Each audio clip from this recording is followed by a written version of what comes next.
Hi, అందరూ ఎలా ఉన్నారు? ఏం చేస్తున్నారు? ఈరోజు రెసిపీ వచ్చేసి ఆవకాయ. సమ్మర్ అంటేనే ఆవకాయ కదండి. ఆవకాయ అంటేనే మనకి నోట్లో నీళ్లు ఊరిపోతాయి అన్నమాట. అలాంటి ఆవకాయ మా స్టైల్లో మేము ఎలా పెడతాము అనేది ఈరోజు మీకు చూపిస్తానండి.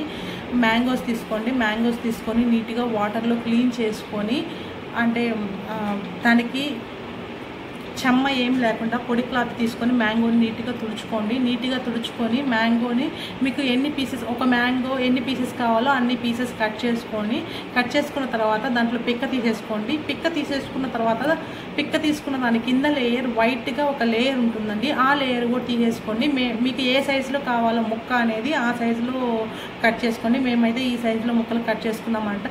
ఏంటి కలర్ ఇలా ఉంది అని మాత్రం అనొద్దండి. మేము ఈ కలర్లో వచ్చాక మాత్రమే మ్యాంగోలు ఆవకాయ పెడతామండి. కొంచెం వైట్గా ఉన్నా మేము ఆవకాయ పెట్టామన్నమాట. కానీ మీరు గమనిస్తే అక్కడక్కడ వైట్గా ఉన్నాయండి. సో ఈ వీటి వరకు తీసుకొని మ్యాంగోకి అలా కట్ చేసుకుని మ్యాంగోస్ అలా కట్ చేసుకున్నామండి. ఆవకాయకి సాల్ట్ అండి. సాల్ట్ వచ్చేసి కిలోకి 1/2 కిలో అండి. మనం కిలో మామిడికాయ తీసుకున్నంటే 1/2 కిలో సాల్ట్, 1/2 కిలో కారం అన్నమాట. ఇదిగోండి ఇలాగా మనము ఇదిగోండి గ్లాస్ అనేది మాకు కొలత అనమాట. మేము ఆ గ్లాస్తో 1/2 కిలో అనుకొని మేము ఒక 1/2 కిలో గ్లాస్తో వేసుకుంటాము. అలాగా మీరు ఎన్ని కిలోలు అయితే తీసుకున్నారో దాని లెక్క ప్రకారం మీకు ఎంతైతే ఉప్పు కారం పడుతుందో అది వేసేసుకొని మొత్తం మిక్స్ చేసుకోండి. 1 స్పూను పసుపు వేసామండి. పసుపు కూడా వేసుకొని ఆ ఉప్పు కారం పసుపు అనేది మొత్తం కలిసేలాగా మిక్స్ చేసేసుకోండి. మిక్స్ చేసుకున్న తర్వాత మనం ఏ అయితే కట్ చేసి పెట్టుకున్నాము మ్యాంగో ముక్కలు, అంటే మామిడికాయ ముక్కలు, ఆ మామిడికాయ ముక్కలన్నీ వేసి ఆ ఉప్పు కారం పసుపు ఆ ముక్కలకి అన్నిటికీ పట్టేలాగా నీట్గా కలుపుకోండి. ఇగోండి చూడండి, ఆ ముక్కలన్నిటికీ మొత్తం పట్టుంది కదండి ఉప్పు కారం అనేది. పట్టుకున్న తర్వాత మేము పికిల్స్కి అయితే ఖచ్చితంగా వేరుశనగ నూనె వాడతామండి. ఆ వేరుశనగ నూనె ఆయిల్ తీసుకొని ఆ ఆయిల్ అనేది కొంచెం కొంచెంగా పోసుకుంటూ ఆ ముక్కల్లో కొంచెం కొంచెం వేసుకుంటూ ఆ ముక్కలకి మొత్తం పట్టేలాగా నీట్గా కలుపుకోవాలండి. ఆయిల్ మొత్తం పట్టేలాగా, ఎక్కడ పొడి ఉండకూడదండి. మొత్తం తడిగానే ఉండాలన్నమాట. అంత ముక్కకు పట్టేలా కలుపుకోవాలి. మీరు ఒకవేళ మ్యాంగోలు కట్ చేసేటప్పుడు కొంచెం తడిగానే ఉందంటే పికిల్ పెట్టుకున్నా వేస్ట్ అవుతుందండి. అది మొత్తం ఖరాబ్ అయిపోతుంది, పాడైపోతుంది అన్నమాట. సో మీరు మొత్తం నీట్గా తుడుచుకున్న తర్వాత ముక్కలు కట్ చేసుకొని దాన్ని పికిల్ పెట్టుకోండి. ఎందుకంటే అంత కష్టపడి ఆ ప్రాసెస్ చేసుకొని వేస్ట్ అయిందంటే చాలా కష్టంగా ఉంటుంది కదా. సో చూసుకొని పెట్టుకోండి.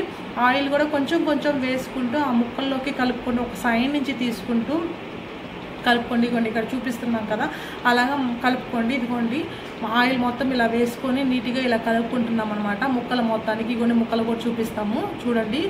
ఆ ఉప్పు కారం అన్నీ పట్టాయి కదా ముక్కలకి, అలాగనమాట. మేమేం చేస్తాము అంటే ఇప్పుడు కలిపామంటే రేపు ఈ టైం వరకు అయితే మేము ఆ ముక్కల్ని కదిలియామన్నమాట. ఆ పికెల్ని ఇప్పుడు ఉప్పు కారం పసుపు ఆయిల్ అవన్నీ వేసి కలుపుకున్నాం కదండి, అది కలుపుకున్న దాన్ని అలానే రెస్ట్లో పెట్టేస్తాము. దాని మీద కవర్ పెట్టేసి ఇంకా అలానే పెట్టేస్తామండి. ఇప్పుడల్లా మేము దాన్ని కదిలియాము, తర్వాత రోజు మాత్రమే కదిలిస్తాము. కొంతమంది ఏంటంటే డైరెక్ట్గా ఇప్పుడు అన్నీ వేసేసుకుంటారు. మేమైతే అలా వేయమన్నమాట. సో ఈరోజు రెస్ట్ ఇచ్చేస్తామండి వాటన్నిటికీ. ఇదిగోండి చూడండి గ్రేవీ ఎలా వస్తుందో. ఆ గ్రేవీ అనేది కూడా మనం ఆవపిండి వేసుకునే దాన్ని బట్టి కూడా గ్రేవీ అనేది వస్తుందండి. ఇదిగోండి చూడండి మొత్తం ముక్కలకి అన్నిటికీ పట్టేసింది కదండి. అలాగా ఇదిగోండి ముక్కలు అన్నిటికీ అలా పట్టేసింది కదా. మొత్తం అలా పట్టేసిన తర్వాత దాన్ని పక్కన పెట్టేస్తుందండి. పక్కన పెట్టేశాక ఇప్పుడు మనకు ఆవపిండి మెంతిపిండి కావాలి కదండి. ఇదిగోండి ఆవాలు నేను ఇందాక ఏదైతే 1:4 రేషియోలో చెప్పానో, అంటే కేజీకి 1/2 కిలో అని, ఆవాలు కూడా అలానే తీసుకోవాలండి. 1/2 కిలో తీసుకొని మీరు ఎన్ని కేజీలు అయితే తీసుకున్నా అన్ని పావులు తీసుకొని ఆవాలు డ్రై రోస్ట్ చేసుకోండి. ఇది వచ్చేసి ఇంగువ అండి. మేము ఇంగువ కూడా వేస్తాము దీంట్లో. ఇంగువ కూడా కొంచెం డ్రై రోస్ట్ చేసుకోండి. 1 స్పూన్ మెంతులు అండి, ఎక్కువ పడలేదు, ఎక్కువ వేసుకుంటే చేదు వస్తుంది కదా. సో 1 స్పూన్ మెంతులు వేసుకొని మొత్తం ఇలా అన్నీ వేసుకున్న తర్వాత మొత్తం మిక్సీ పట్టుకోవాలండి.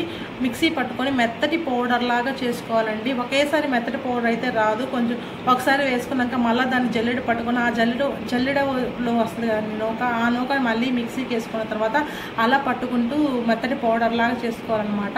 ఇది వచ్చేసి పోప్ అండి. ఆయిల్ మనకి ఎంతైతే ఆయిల్ కావాలో క్వాంటిటీ ఆ ఆయిల్ కాచుకొని దానిలో కొంచెం ఆవాలు వేసుకుంటున్నామండి. ఒక 2 స్పూన్లు 3 స్పూన్లు ఆవాలు వేసుకుంటున్నాము. ఇగోండి చూపిస్తాను చూడండి. ఒక 2 స్పూన్ల ఆయిల్ మొత్తం నీటికి కాగిన తర్వాత అండి, పచ్చిగా కాదు. ఆవాలు వేసుకున్నాక చిటపెట్టలాడతాయండి, ఎక్కువసేపు ఏం కాదు. ఆవాలు వేసుకొని చిటపెట్టలాడంలోనే స్టవ్ కట్టేయడమే. ఆయిల్ చల్లారి పెట్టాలండి, వేడి ఆయిల్ వేయకూడదు.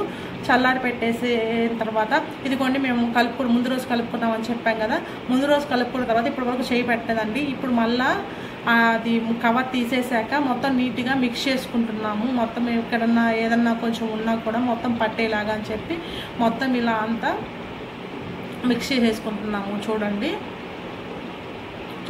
నిన్నేమో ఆయిల్ కొంచెమే అనిపించింది కదండి మనం వేసుకున్నప్పుడు. ఈరోజు చూడండి ఆయిల్ మొత్తం ఊరిందనమాట, అంటే ఉప్పు కారం అంతా పట్టి ఊరింది కదండి. అలాగే ఇప్పుడు మనం ఆవు పిండి మెంతిపిండి ఉంది కదండి, ఆవాలు మెంతులు వేసుకున్నాం కదా, ఆ పౌడర్ కూడా మొత్తం వేసుకొని, మీరు ఒకేసారి అంత క్వాంటిటీ వేసుకొని మేము కలుపుకోలేము అనుకుంటే కొంచెం కొంచెంగా వేసుకుంటూ కలుపుకోండి. మొత్తం ఆవు పిండి మెంతిపిండి అనేది కూడా ఊరగాయలు మొత్తం కలిసిపోవాలండి, కలిసిపోయేలాగా నీట్గా కలుపుకోవాలి. ఇంకోటండి, ఇవన్నీ చేసేటప్పుడు చెయ్యి తడి ఉండకూడదండి, తడి లేకుండా చేసుకోవాలి. ఒకవేళ తడి ఉండిందంటే ఆ చెమ్మ ఏమన్నా పడ్డది అంటే పికిల్ వేస్ట్ అవుతుంది. సో అది కూడా చూసుకోవాలి. మనం ఆల్రెడీ కాచి పెట్టుకొని చల్లార్చుకున్నాం కదండి ఆయిల్, ఆవాలు అవన్నీ వేసి, అది కూడా ఓన్లీ ఆవాలండి, ఇంకేం వేయలేదు. అన్నీ అంటే మీరు ఏమేంటి అనుకుంటారేమో, ఓన్లీ ఆవాల వరకే అనమాట.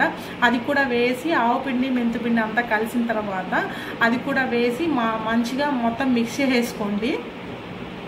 ఇంకోండి చూడండి, ఆ ఆయిల్ కూడా ఇప్పుడు కాచిన ఆయిల్ కూడా ఆల్రెడీ మనం కలిపి పెట్టుకున్నాం కదండి, ఆ ప్రాసెస్లో మొత్తం వేసుకొని నీట్గా మొత్తం మిక్స్ చేసుకోవాలండి. అది మొత్తం ముక్కకు పట్టాలన్నమాట, నిన్నంతా ఊరుంటుంది కదండి, అలాగా మొత్తం పట్టాలి. ఇదిగోండి చూడండి మొత్తం వేసుకొని లాస్ట్లో ఆవాలు మిగిలిపోయాయని అందుకని ఆవాలు మళ్ళీ వేసుకుంటున్నాము. వేసుకొని నీట్గా ఆవాలు కూడా మొత్తం కలిసేలాగా మిక్స్ చేసుకున్నాం.